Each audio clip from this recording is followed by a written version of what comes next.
What's up, fuckers? Caught me in the shop again. So today we're going to be changing the tranny oil in the greasy old diesel. I'm changing the SAE50 weight out for SAE5W30.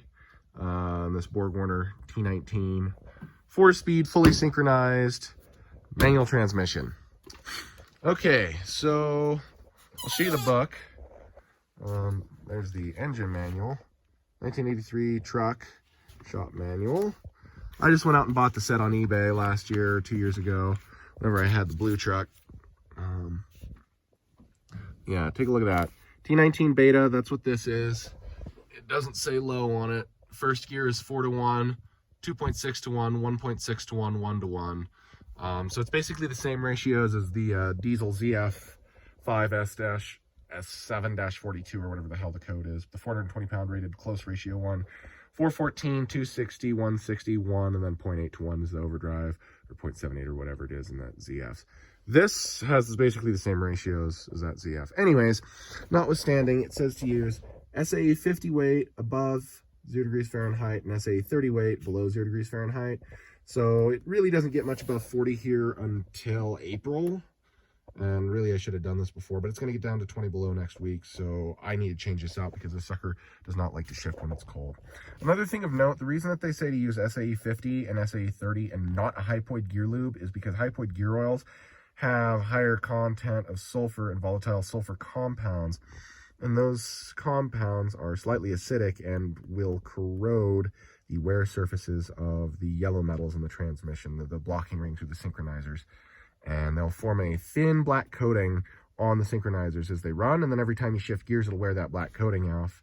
At least that's what I've heard, and it'll take your synchros out. I don't remember what the chemical compounds that are in there are, but that's why gear lube smells so fucking stinky, is because it's got all that sulfur shit in it. It's good stuff. Yeah, there's some torque specs too. Yeah, I am going to save the gear lube though.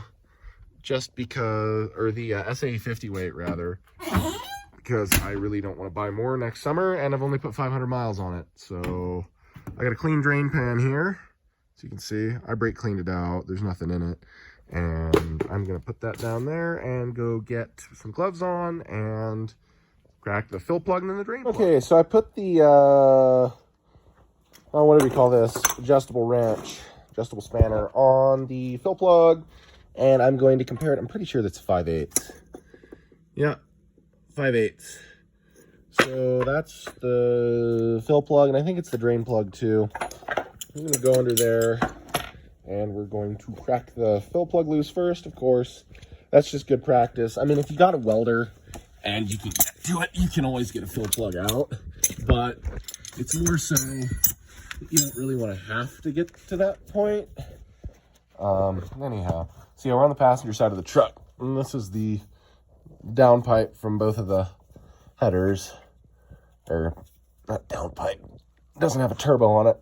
Oh man, they're good and tight. Oh, might have to get a cheater bar or a hammer or something, but yeah, you can see both 5/8.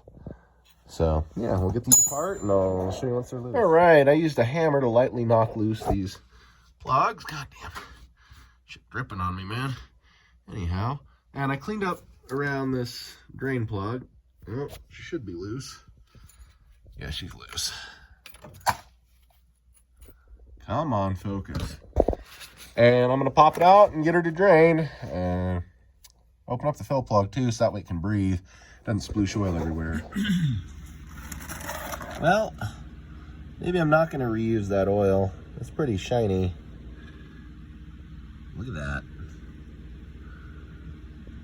Makes a cool design though. It's like a fucking Frappuccino thing that you get at Starfucks.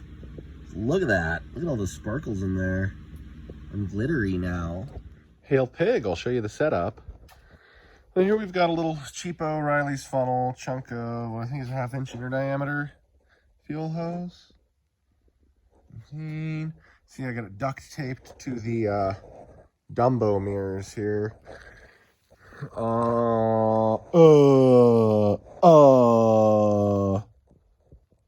don't know what inner diameter it is. Probably 7/16, 1/2 inch, something like that. And then I took it and I ran it all the way down, under here and into the hole there.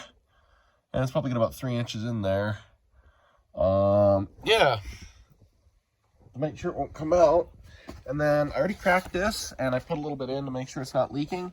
And it goes slow. This will probably take me half an hour, 45 minutes to fill this sucker, because the oil's thick and it's going to drain all that. But this is a lot easier than using the penis pump underneath the truck to move a gallon of oil.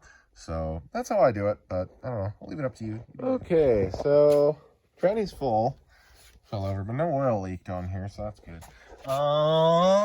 So we use just a tad over 3 quarts, 3 1/4, 3.5. As you can see, some spilled down there. I think a little bit still dripping off of the transmission. Ugh. Sorry, I was also fixing a battery terminal and resoldering a radiator on this sucker.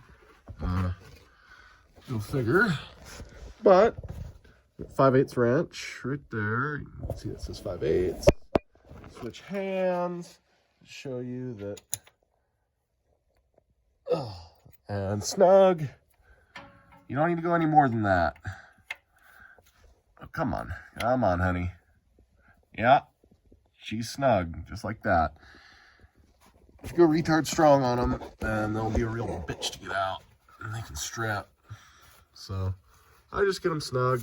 If it drips a little bit, I don't mind. I just pointed at my arm. But that's pretty simple to change the oil in one of these. I just figured the tube method was kind of useful if you got an hour to kill and don't mind waiting for it to drain.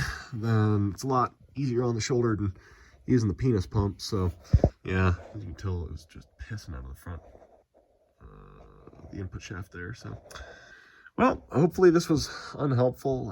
Hail Peg.